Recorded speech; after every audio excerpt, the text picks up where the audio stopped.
93% of people who tried to beat the stock market on their own actually lost money to their own behavior, not to the market itself. That number comes from a research firm called Dalbar, which has tracked real individual investor accounts for more than 3 decades. And what they found should terrify anyone planning to retire in America. Because the problem was never the stock market crashing. It was ordinary people panicking at exactly the wrong moment and making the exact same 5 mistakes over and over again. I spent the last several weeks going through investor behavior research, Federal Reserve data, and real documented case studies, from a janitor who quietly became a millionaire to a lottery winner who lost everything. And by the end of this video, I am going to show you the exact 5th mistake, the one almost nobody talks about. That alone accounts for more destroyed retirements than market crashes, recessions, and inflation combined. By the end of this video, you will know the 5 specific mistakes that quietly destroy American retirements. You will understand exactly why each one happens even to smart, disciplined people. And you will walk away with a simple, research-backed way to avoid every single one of them. Starting with something most people do not even realize they are doing wrong. Let us start with a story that most Americans have never heard, even though it happened in their own backyard. Picture a man named Ronald Reed, who spent most of his life pumping gas at a filling station in Vermont and sweeping floors as a part-time janitor at a department store. Nobody who met him would have guessed he had any real money at all, because he drove an old car, wore a worn coat, held together with a safety pin, and lived in the same modest house for decades.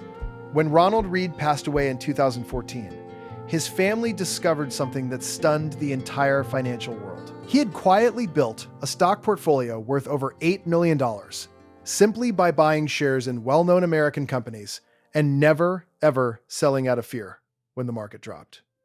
Growing up outside America, nobody ever explained to us that a janitor with no financial degree could out-earn most Wall Street professionals just by doing one thing consistently: staying invested. And that single lesson is the thread that runs through every mistake we are about to break down. Mistake 1: panic selling during a downturn. The first and most damaging mistake is something researchers call the behavior gap, which simply means the difference between what the stock market actually returns and what real investors actually earn because of their own emotional decisions. According to Dalbar's long-running research on investor behavior, the S&P 500 index, which is essentially a basket of the 500 largest publicly traded American companies, has returned close to 10% annually on average over the past 50+ years. Yet the average individual investor earns several percentage points less than that, simply by buying high out of excitement and selling low out of fear. Think about someone who invested during the 2008 financial crisis and watched their retirement account lose nearly 40% of its value in a matter of months. The ones who sold everything in a panic locked in that loss forever, while the ones who simply stayed invested and kept contributing watched their accounts fully recover and grow far beyond their original value within just a few years. So here's exactly how you apply this.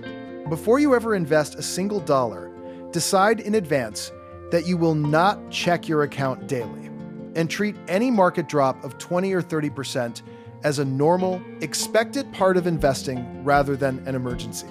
Because history shows the American market has recovered from every single downturn it has ever faced. But here is what most people completely miss about this. Mistake 2: waiting too long to start the second mistake is delaying the decision to invest.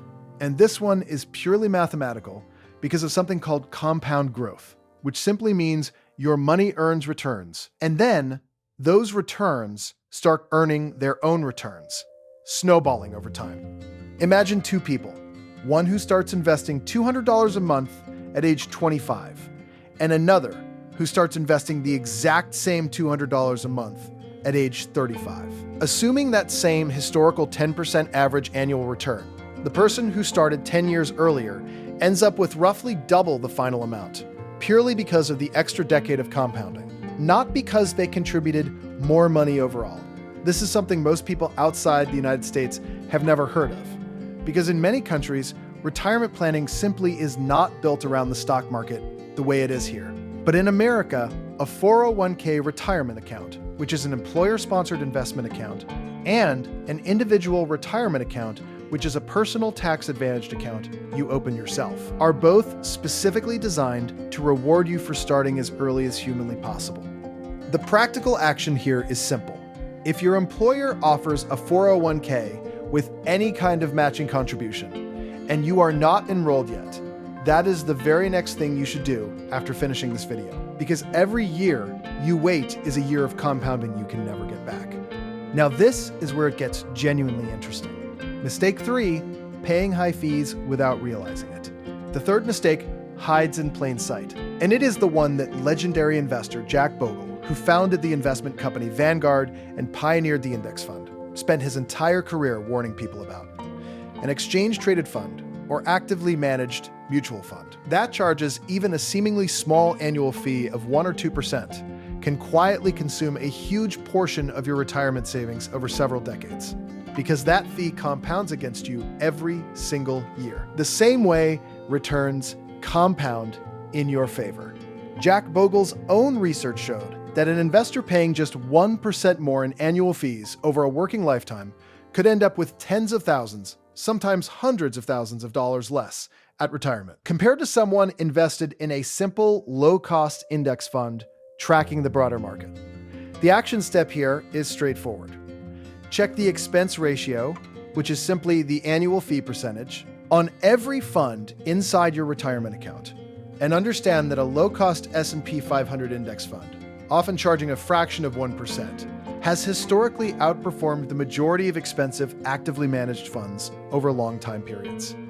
Let me take this one step further, because the next part changes everything. Mistake 4, leaving free employer money on the table. The fourth mistake is one of the simplest to fix, and yet it happens constantly, failing to contribute enough to a 401k to receive the full employer matching contribution, which is essentially free money your company adds on top of what you put in yourself.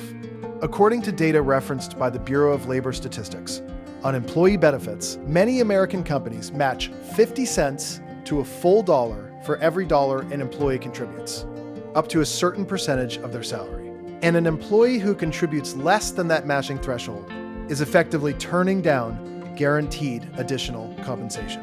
The American financial system has tools built into it that most people outside the US, including plenty of people who have moved here, simply are not aware of. And an employer match is one of the very few places in personal finance where you are guaranteed an immediate, risk-free return the moment you contribute. The clear action here is to log into your benefits portal this week and confirm you are contributing at least enough to capture the entire employer match, because leaving that money unclaimed is one of the most avoidable losses in the entire American retirement system. Here is the piece that nobody talks about. Mistake 5, concentrating everything in one stock or idea.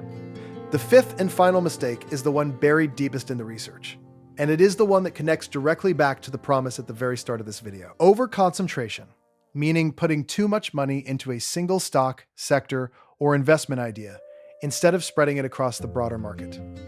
One of the most well-documented cautionary examples in American culture is Jack Whittaker, a West Virginia businessman who won a Powerball jackpot worth roughly $315 million in 2002.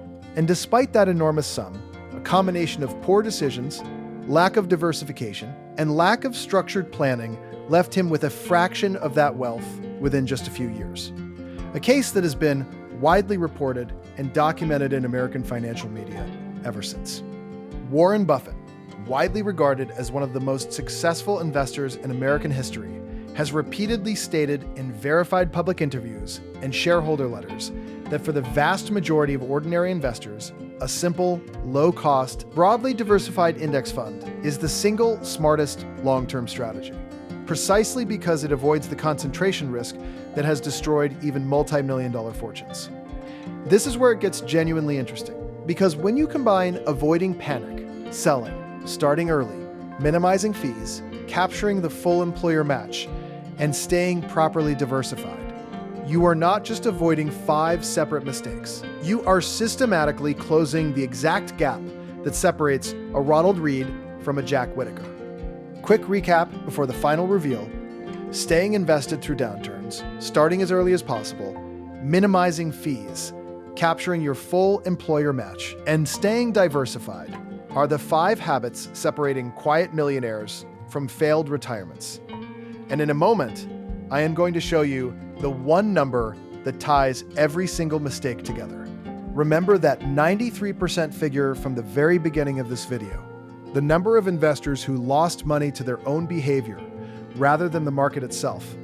Here is the piece that actually explains it. And it is not a mystery at all. It comes down to one single measurable habit that Dalbar's research and the story of Ronald Read both point toward with striking consistency. The investors who consistently ended up ahead were not the ones who picked the best stocks or timed the market perfectly.